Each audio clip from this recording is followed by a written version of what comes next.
Olá, começa agora a primeira edição do Jornal Parlamentar de 2023.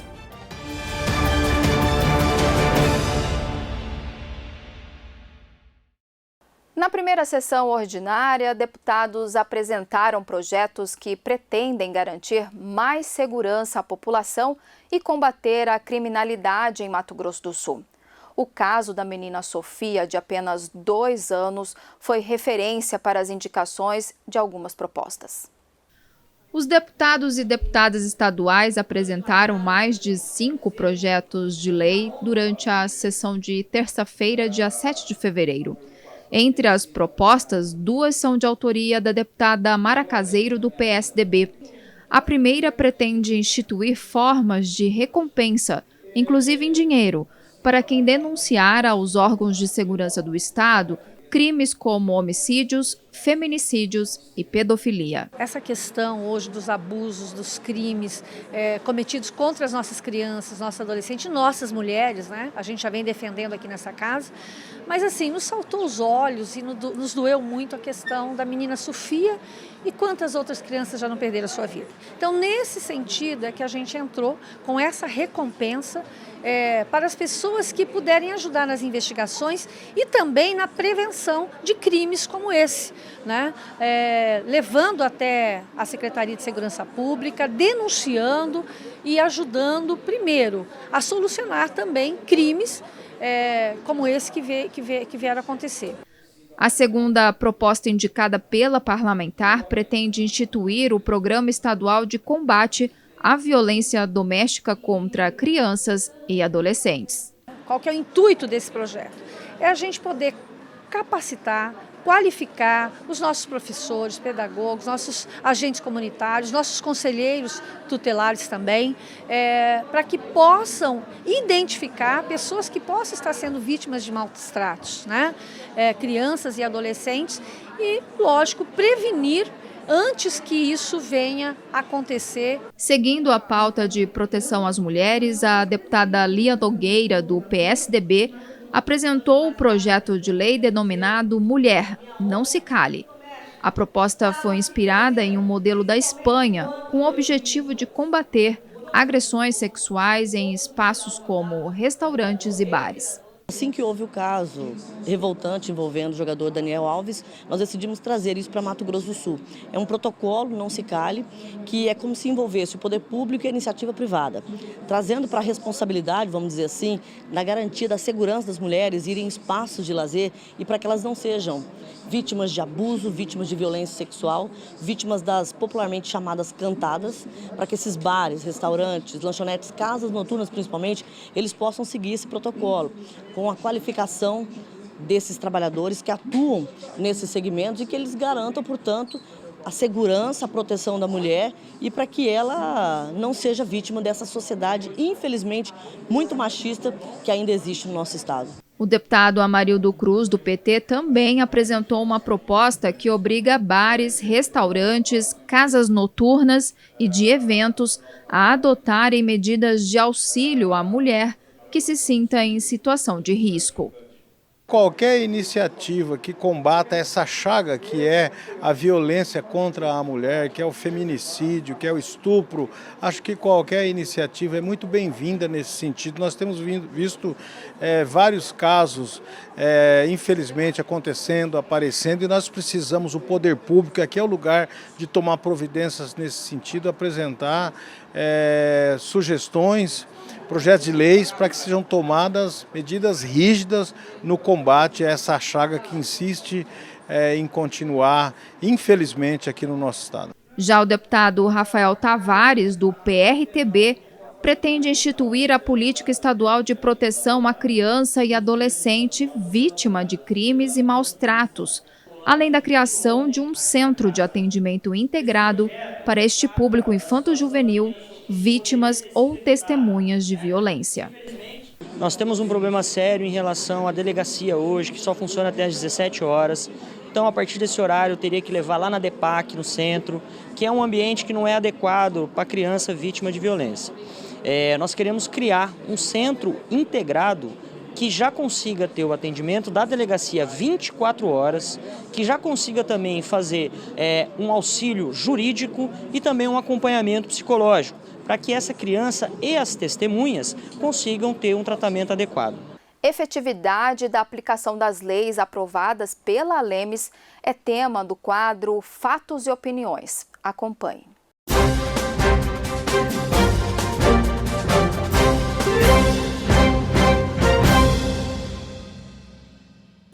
Esta casa aprovou a lei, ou melhor, foi sancionada logo depois pelo governador Reinaldo Azambuja, a Lei 5.938, de 19 de agosto, deputada Amarildo Cruz, do ano passado. Esta lei, de autoria do deputado Barbosinha, hoje vice-governador. E ela trazia a obrigatoriedade da rede de saúde do Mato Grosso do Sul, composto pelos hospitais, pelas clínicas, postos de saúde, rede pública e privada, deputado Zeca do PT, que deveriam comunicar imediatamente, no prazo de 24 horas para a autoridade policial, qualquer ocorrência de maus tratos e violência a crianças, adolescentes, mulheres e idosos. O que chama atenção é que a gente fez uma busca com dados que foram divulgados pela imprensa, por alguns amigos da segurança pública, e que mostra que a criança, Sofia, ela foi encaminhada para a rede pública de atendimento de saúde 30 vezes. 30 vezes. 30 vezes que os integrantes da rede pública deveriam ter informado a autoridade policial. Talvez, deputado Antônio Vaz, hoje nós não estaríamos aqui ouvindo deputados que me antecederam na fala e que trazem aqui projetos de lei que com certeza ajudarão no futuro para que nós tenhamos menos casos como esse. Talvez nós não tivéssemos aqui, deputado Antônio Vaz, deputado Rinaldo, estamos falando desse caso, dessa barbárie, se as pessoas tivessem cumprido a lei que foi aprovada pelos deputados, sancionada pelo governador e que deveria ter sido aplicada e cumprida. E eu aprendi na minha vida pública, como policial militar de carreira, que nós não devemos apontar o dedo enquanto as investigações não estejam concluídas. E eu aguardo, ansioso, que as investigações que estão sendo feitas agora pelas autoridades policiais, pelas autoridades públicas envolvidas no fato, possam trazer esclarecimentos à sociedade que necessita de tais informações e de tais esclarecimentos. Eu fiz, senhor presidente, indicação e requerimento, deputado Rinaldo, ao governador do Estado e ao secretário de Segurança Pública, para que possam nos dizer, até porque esta lei aprovada pela Assembleia, sancionada pelo governo do Estado, ela tem impacto direto nos fatos que acontecem na segurança pública. E eu preciso saber, esta casa precisa saber, quais são as providências e qual que é o método utilizado pelo poder público estadual para que se fiscalize a efetividade do cumprimento das leis aprovadas pela Assembleia. E nesse caso específico, da lei cujo autor é o vice-governador Barbosinha, apresentado aqui nesta casa no ano passado. E peço ainda informações quanto ao fato ocorrido que vitimou a pequena Sofia, para que, se houve comunicação aos órgãos de segurança pública, nos atendimentos que antecederam o fato ocorrido, nos termos da lei que eu citei aqui. E também faço uma indicação à Prefeitura de Campo Grande, ao Secretário Municipal de Saúde e também ao Secretário Especial de Segurança e Defesa Social, para que informem quais medidas foram adotadas quanto ao caso da pequena Sofia, e bem como se houve comunicação aos órgãos de segurança pública nos atendimentos que antecederam o fato ocorrido.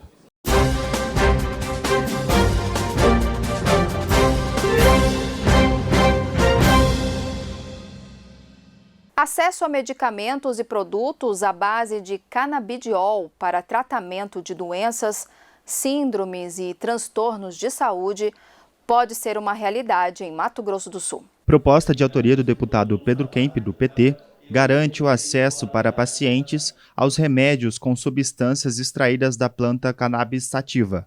Estudos comprovam que o uso dessas substâncias podem auxiliar em diversos tratamentos de saúde, como artrite, epilepsia, esclerose múltipla e mal de Parkinson, além de ser utilizado para aliviar dores crônicas ou causadas por cânceres.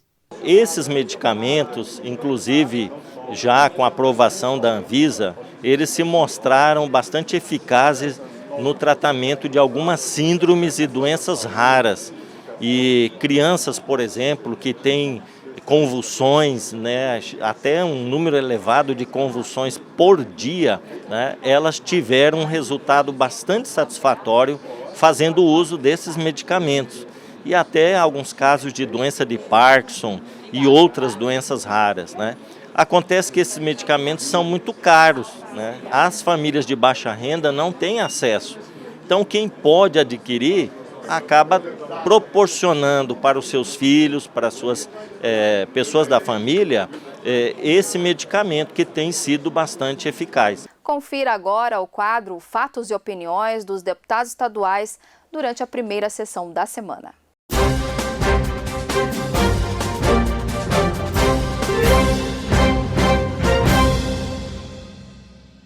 Quero aqui só aproveitar, dizer da minha honra, que é ocupar essa tribuna pela primeira vez. Quero aqui agradecer. O sentimento é de gratidão aos mais de 15 mil eleitores de Mato Grosso do Sul, que depositaram o voto na Lia Nogueira, do Michão do MS, nas eleições passadas. Mas, em especial aqui, agradecer a minha população de Dourados, onde eu nasci, cresci e onde eu fiz uma história. Como a mulher mais eleita, a que teve o maior número de votos em Dourados, douradense, família humilde, que não consta em nome de rua, mas uma pessoa simples que veio da comunidade. Sou exemplo de que filho de gente pobre chega a ocupar uma das 24 cadeiras na Assembleia Legislativa. Sou exemplo que filho de gente humilde, de uma professora. Fiz 2 faculdades. Trabalhava durante o dia e à noite encarava um banco de faculdade. Muitas vezes chegava lá suja de algumas coberturas jornalísticas. Sou jornalista de formação, bacharel em Direito. Pautei minha vida sempre na simplicidade de saber, Mara, de onde eu vim e jamais esquecer a minha essência. Fui eleita com mais de 15 mil votos a uma dessas cadeiras, e só em Dourados, na minha cidade, a quem eu devo tudo, e sim, principalmente o fato de estar aqui, deputado Pedro Kemp, foram quase 13 mil votos. E é para Dourados que eu quero falar agora, em respeito ao Mato Grosso do Sul como um todo. Porque, como deputado estadual, nós vamos defender os interesses da população dos 79 municípios do nosso estado, sempre dando voz a quem não tem vez, aqueles que não são ouvidos, que são relegados a segundo plano. Mas é para Dourados que eu quero dizer, nós vamos cuidar de vocês, nós vamos cuidar de Dourados, e já estamos fazendo isso. Sou uma mulher que não tenho medo de luta, de batalhas, porque tudo na minha vida veio sempre muito difícil. As oportunidades não apareciam, Mara. Eu cavei as oportunidades. E é com esse perfil de mulher guerreira que nós vamos conduzir esse mandato. Esse final de semana, terminando aqui as sessões, na semana passada, a sessão solene, peguei a estrada e fui para Minha Dourados. E lá o povo me chamou, Lia, famílias castigadas pela chuva, pela chuvarada dos últimos dias. Famílias em situação desumana. E cumprindo com o meu papel, porque o lugar do político é no meio do povo. Independentemente de ter me tornado deputado estadual, continuo trabalhando pelo povo e para o povo. Fui para a comunidade Santa Felicidade, onde existem lá hoje, presidente, dezenas de famílias vivendo sem o mínimo do mínimo do mínimo. Fomos lá, amassei o barro, constatei o problema, estamos trazendo essas demandas para cá, para que o governo de Mato Grosso do Sul, que é um aliado do município de Dourados, permanece como um governo municipalista cuidando das 79 cidades, mas principalmente de Dourados. Eu costumava brincar dizendo que o governador Reinaldo Azambuja era o prefeito que a gente tinha, porque o prefeito que lá está, eu não reconheço. Eu não reconheço. E eu acredito muito no governo atual, no governo de Eduardo Riedel, como administrador também de Dourados. Gratidão é o que eu tenho e quero dizer para vocês, podem esperar que eu vou dar o meu melhor aqui. Vou representar a população desse estado, de Dourados, com muito respeito e retribuir tudo isso que me deram com muito trabalho, dignidade e transparência. E assim, como mantive a minha postura em Dourados, como uma das vereadoras mais atuantes e combativas, não vou mudar a minha postura nesse parlamento.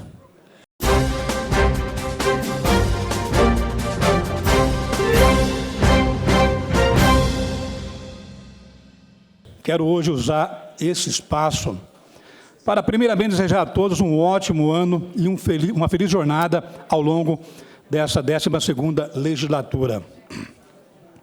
Mas também quero falar um pouco sobre o meu partido, o Partido Republicanos. Partido esse que eu vi nascer. Fui pioneiro e participei da sua fundação em 2005.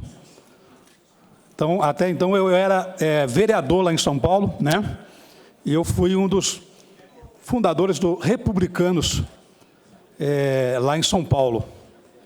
E estou desde a sua fundação no Republicanos. Fui presidente de 2005 a 2011 em São Paulo. Cheguei aqui em 2013, assumi o partido aqui até 2015 e depois assumi no Estado e depois assumi o Republicanos aqui na capital. E fiquei até 2018. É com alegria de ver crescer e conquistar um espaço de respeito e grandeza no cenário nacional. Hoje, o Republicanos é um partido grande, se não me engano, o 6º no Brasil, com 42 deputados, né? Agora, vamos ter, com a vinda de outro senador, 5 senadores. Temos o governador do estado de São Paulo, que é o Tarcísio. Temos também a Damares como senadora em Brasília, o Mourão lá no Rio Grande do Sul e outros que fazem parte hoje do Republicanos. Quero parabenizar aqui o nosso presidente, que hoje é o primeiro vice na Câmara Federal, que é o deputado Marcos Pereira. E hoje o Republicanos é protagonista, né, de um trabalho no Brasil, um crescimento que tem mudado muitas pessoas, tem ajudado muitas pessoas no nosso Brasil. Após as últimas eleições, nós elegemos 76 deputados estaduais e distritais, 45 deputados federais, 2 governadores, 2 vice-governadores, 5 senadores da República e ainda seguimos crescendo. Também conquistamos autonomia para assumirmos posição de independência no Congresso Nacional, o que significa que ficaremos ao lado do povo, continuaremos a nos opor a tudo que for contra os valores que defendemos, porém de forma responsável, democrática e não buscando interesses próprios, mas sim atendendo os interesses da população. Por isso, é com muita honra e com profundo sentimento de responsabilidade que assumo a presidência do Partido Republicano no Mato Grosso do Sul.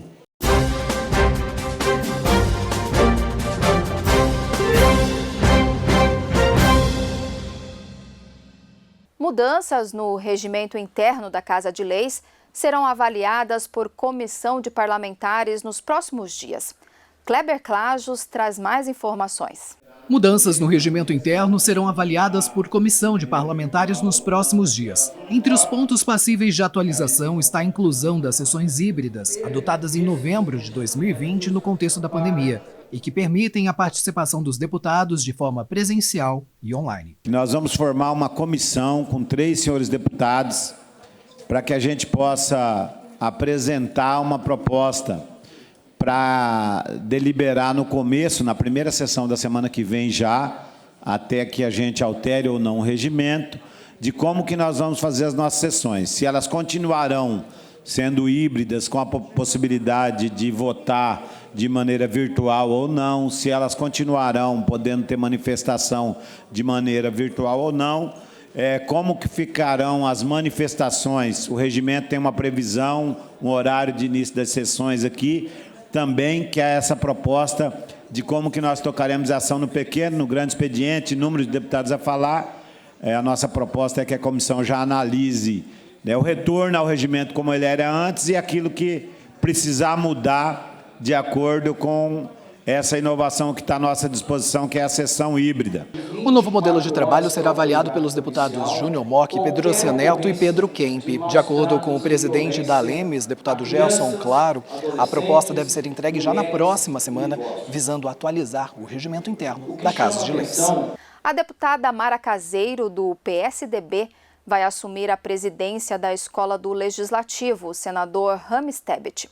A primeira ação será apresentar aos novos parlamentares a estrutura e o funcionamento do Poder Legislativo Estadual.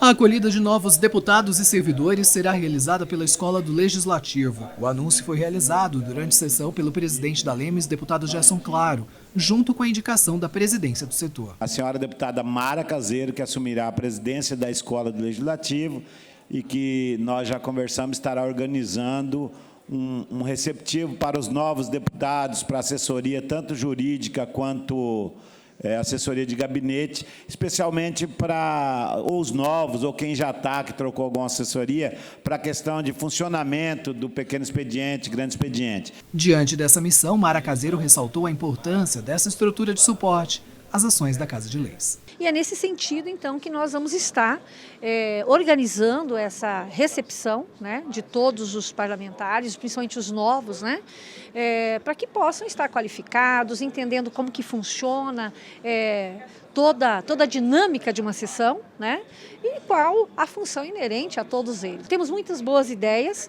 para dinamizar ainda mais o legislativo estadual, no sentido de agregar também os legislativos municipais. Desde 2003, a Escola do Legislativo possibilita a formação técnica de parlamentares estaduais, municipais e servidores, além de ser uma importante ponte de integração com a comunidade local.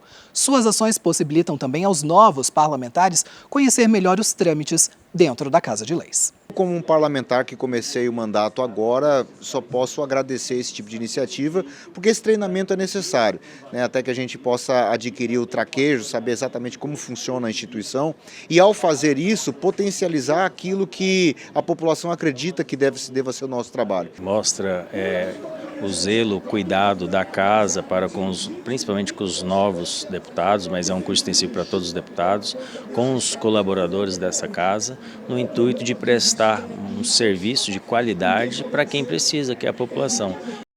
Com base em denúncias, Bancada do PT cobrou informações do secretário de Estado de Meio Ambiente e Desenvolvimento, Jaime Verruc, sobre medidas para reduzir o desmatamento e práticas ilegais de manejo do solo em Bonito. Deputado Pedro Kemp, do PT, apresentou durante a sessão plenária um requerimento ao secretário de Meio Ambiente, Jaime Verruc, pedindo informações das medidas adotadas pelo governo do estado para coibir o desmatamento e as práticas ilegais de manejo do solo em Bonito. De acordo com o parlamentar, Bonito é exemplo de sucesso no ecoturismo. Entretanto, estudos de ambientalistas apontam que no período entre 2019 a 2020, a cidade foi a que mais desmatou a Mata Atlântica. O nosso município de Bonito, ele é conhecido nacionalmente e até mesmo fora do país pelas belezas naturais, pelas águas cristalinas dos seus rios, e é um patrimônio que nós aqui do Mato Grosso do Sul temos que preservar. E o que está acontecendo já nos últimos anos, o turvamento dos rios, do Rio Formoso, do Rio Mimoso, em função do avanço da agricultura, do plantio de soja, do manejo de forma até ilegal que vem acontecendo às margens desses rios. E o assoreamento, né? Em épocas de chuva, assim, na verdade, o rio se torna quase que uma lama, né? Bastante turvo. E isso pode trazer prejuízos irreparáveis, né? Nós precisamos tomar providências urgentes para que o avanço da agricultura, o desmatamento, o manejo do solo não possa prejudicar de forma irreparável, né, essas belezas naturais. O tema foi repercutido também na tribuna pelo deputado Zeca, do PT. Entendo que a junção desses interesses positivos, a casa tem que se somar com produtores da agricultura, com empresários da área do turismo, com a administração da cidade, com o governo, com o poder executivo, para que a gente possa encaminhar uma solução que garanta ao município de Bonito e ao Mato Grosso do Sul a oportunidade de poder continuar contando com a beleza que repercute internacionalmente, que é as águas calcárias da nossa cidade de Bonito. Confira agora o quadro Fatos e Opiniões com o deputado Pedrocian Neto, do PSD.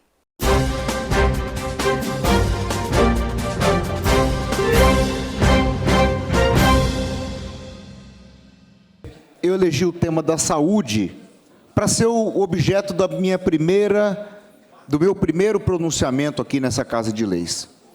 Eu me preocupo, presidente, com um caso que está sendo absolutamente negligenciado no Mato Grosso do Sul há muitos e muitos anos, e que, a despeito de nós vermos essa crise escancarada ao céu aberto, nós temos a omissão de todas as instituições.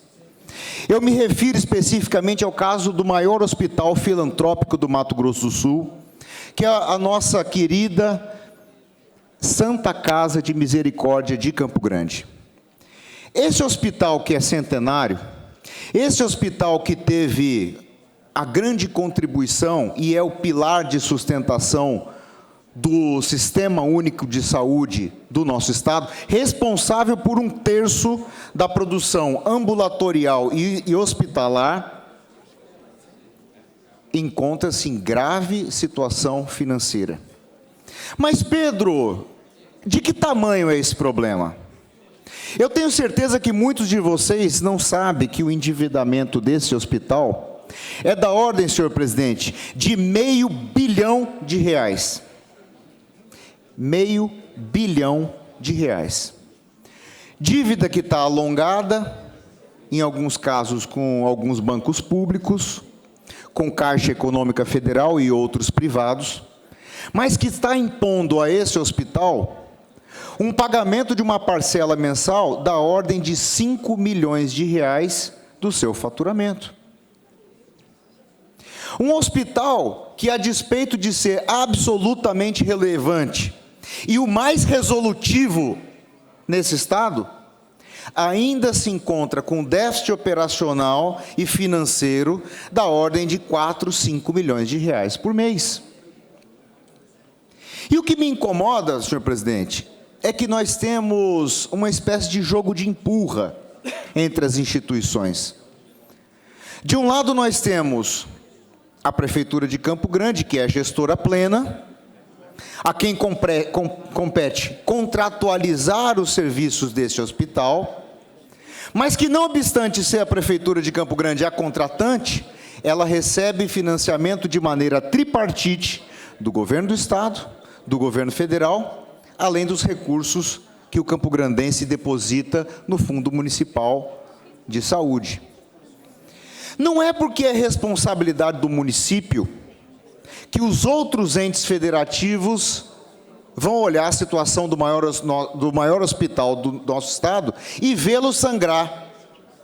Então, por isso, presidente, eu quero pedir que esse tema, a questão do financiamento público para os hospitais, sejam eles filantrópicos, sejam eles de puro sangue, né, estatutários do Estado, como o Hospital Regional Rosa Pedrocian, devam ser objeto de uma reunião, e aí eu queria fazer o pedido, para que nós tratássemos, eu não sou membro da Comissão de Saúde, gostaria de sê-lo, porque conheço o tema dos hospitais, não só da Santa Casa, mas do Hospital do Câncer, do Hospital Cândido Mariano e de outros hospitais, que fosse objeto da primeira reunião da comissão, e eventualmente até fazer uma audiência pública a esse respeito, para a gente tratar da contratualização.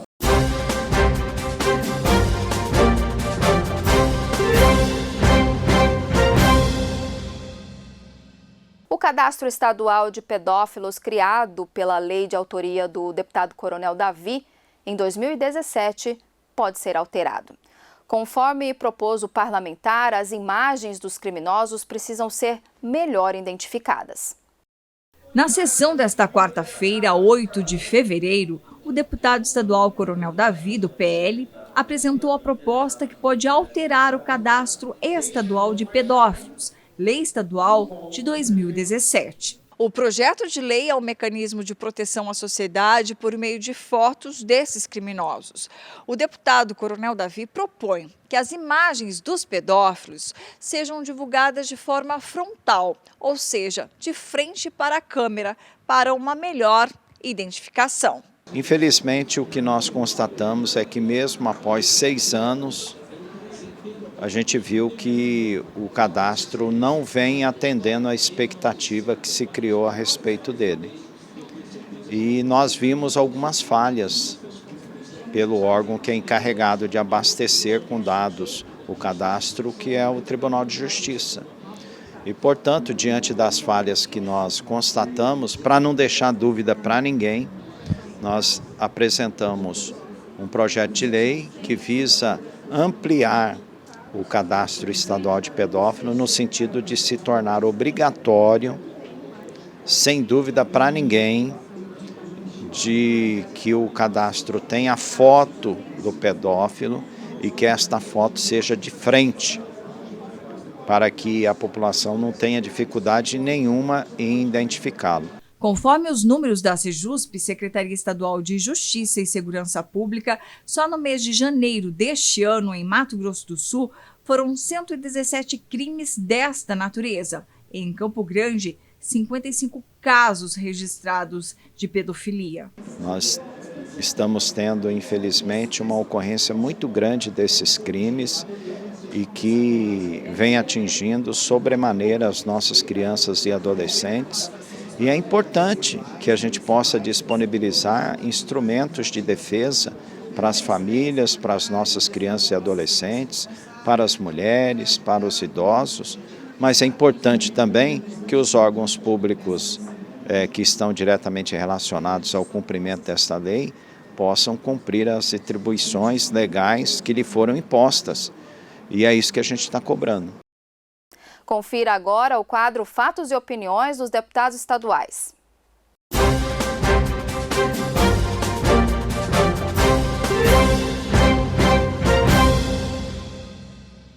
Eu queria só fazer um registro aqui a respeito da fala do ministro do Trabalho do governo do PT, seu Luiz Marinho, que disse que não está preocupado com a saída do Uber do Brasil, né?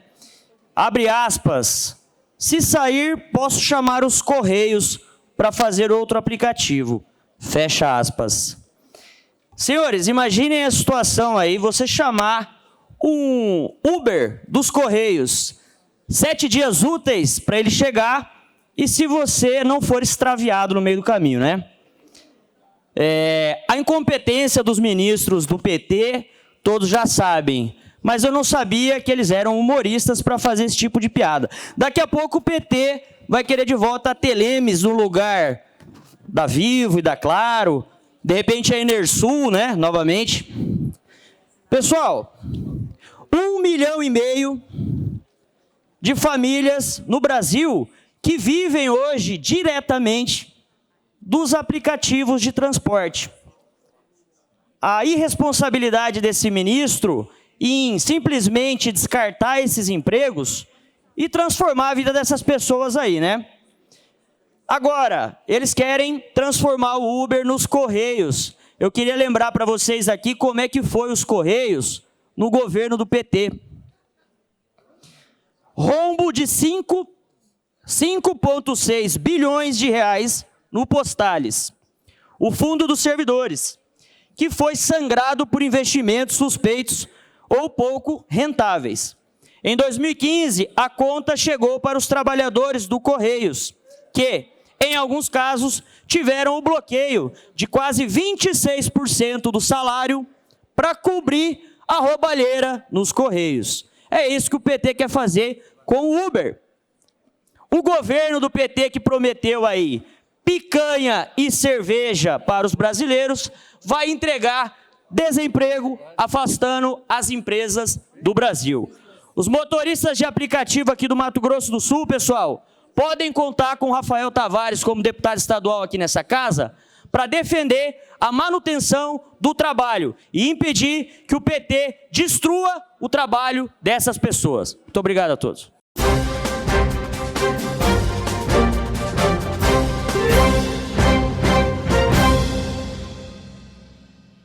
O deputado João Henrique, do PL, apresentou um projeto de lei que pretende garantir mais transparência na divulgação dos benefícios fiscais do Estado. Benefícios fiscais concedidos pelo Estado a empresários de vários setores privados foi tema de discurso do deputado João Henrique, do PL, na tribuna durante a sessão desta quarta-feira, 8 de fevereiro. Segundo o deputado, mesmo votando matérias orçamentárias como o Plano Plurianual, a Lei Orçamentária e a Lei de Diretrizes Orçamentárias, os parlamentares não terão informações do quanto de benefício é direcionado a empresários. Então esse projeto visa se adequar ao Código Tributário Nacional, que já traz essa obrigação, dando instrumentos de todos os deputados não passarem pelo que eu passei, deixando claro, de maneira redundante, apesar de já ser obrigatório, que também aqui no estado de Mato Grosso do Sul, você está sem o sigilo fiscal a partir do momento que você recebe um dinheiro público. Se é público, gente, nós temos que saber entender tudo que está envolvido ali. É a transparência máxima e o aumento da potência da atividade parlamentar, isso é o que eu sempre defendi nessa casa. A deputada Mara Caseiro, do PSDB, propõe ao Poder Executivo alteração na carga horária dos servidores públicos estaduais. Na sessão plenária desta quinta-feira, 9 de fevereiro, a deputada Mara Caseiro, do PSDB, apresentou uma indicação solicitando o retorno da carga horária de 6 horas ao servidor público estadual, por entender que a medida não interfere no rendimento. De acordo com a parlamentar, a redução de carga horária para 6 horas ininterruptas reduz gastos de materiais e manutenções nas repartições. Essa é uma reivindicação antiga dos nossos servidores públicos aqui do estado de Mato Grosso do Sul e que a gente tem feito um estudo em outros países onde a carga horária é reduzida e a produtividade do servidor ela tem uma capacidade que com certeza diminui depois das 6 horas, né? A produtividade desse servidor. A concentração. Então, assim, é uma proposta para que o nosso governo do estado possa avaliar, analisar e ver aonde pode ser implementada. E nós temos aí o caso, como foi falado aqui, da pandemia, onde a carga horária foi reduzida, nós tivemos alternâncias ali dos servidores e em nada prejudicou o atendimento aos serviços públicos prestados à comunidade. Confira agora o quadro Fatos e Opiniões dos deputados estaduais durante a última sessão da semana.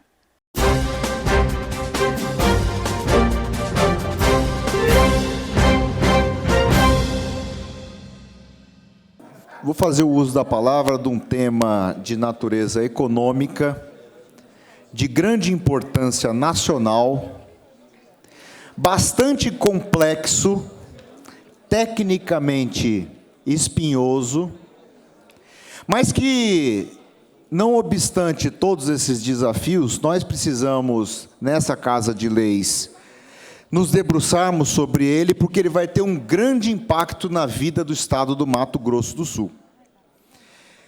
Eu estou me referindo especificamente à discussão nacional no âmbito da reforma tributária, que, ao que tem sido colocado pelos jornais, o governo pretende votar logo no primeiro semestre desse ano de 2023. Reforma tributária é essa que está há 30 anos no Congresso Nacional, que não vai para um lado nem vai para o outro, em meio ao qual nós vimos uma elevação brutal da carga tributária desse país, e um país que saiu com cerca de 20 e poucos % de carga tributária, hoje já está com 37% e crescendo, minando a capacidade de competitividade da economia brasileira. O Brasil, que sempre foi um país recordista de crescimento econômico, desaprendeu a crescer desde a década de 80, tivemos a década perdida de 80, de 90, 2000, e um país que não se encontra aí na capacidade de crescimento. Talvez muitos no Mato Grosso do Sul não tenham se atentado, deputado João César, que as propostas que estão colocadas hoje, e que são as principais propostas no Congresso Nacional, modificam muito a capacidade do Mato Grosso do Sul em colocar em marcha a sua estratégia de desenvolvimento e crescimento econômico, que tem sido o nosso receituário de sucesso até hoje. Talvez muitos não tenham percebido que as propostas que estão colocadas lá, e eu me refiro especificamente às PECs 45 e a PEC 110, uma na Câmara e outra no Senado, praticamente eliminam a possibilidade do governo do estado do Mato Grosso do Sul conceder incentivos fiscais para trazer indústrias. E veja, por exemplo, o nosso ex-governador Zeca, que viu aqui o surgimento do MS Empreendedor, que preconizou a atração das indústrias, a indústria nascente. Esse é um instrumento que vai acabar. Será que nós, no Mato Grosso do Sul, estamos cientes de que, com a aprovação disso que está colocado hoje no Congresso Nacional, nós não teremos mais a possibilidade de fazer a concessão de incentivos fiscais? Vejam o impacto que nós teríamos para uma cidade que é exemplo nacional de superação e de revolução econômica, que é o caso de Três Lagoas. Vejam o que está acontecendo em Aparecida do Taboado. Vejam o que está acontecendo com a região do Bolsão da industrialização.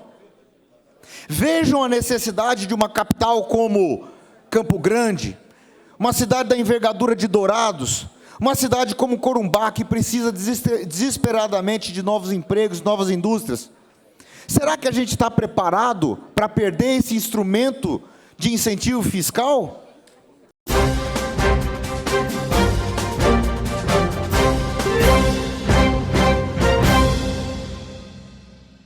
O Jornal Parlamentar fica por aqui. Essas e outras reportagens você confere no YouTube da Casa de Leis. Basta pesquisar por Assembleia Legislativa de MS. Siga nossas redes sociais, Instagram, Facebook e Spotify. Mais informações no al.ms.gov.br. TV Alemes, a TV da gente de MS.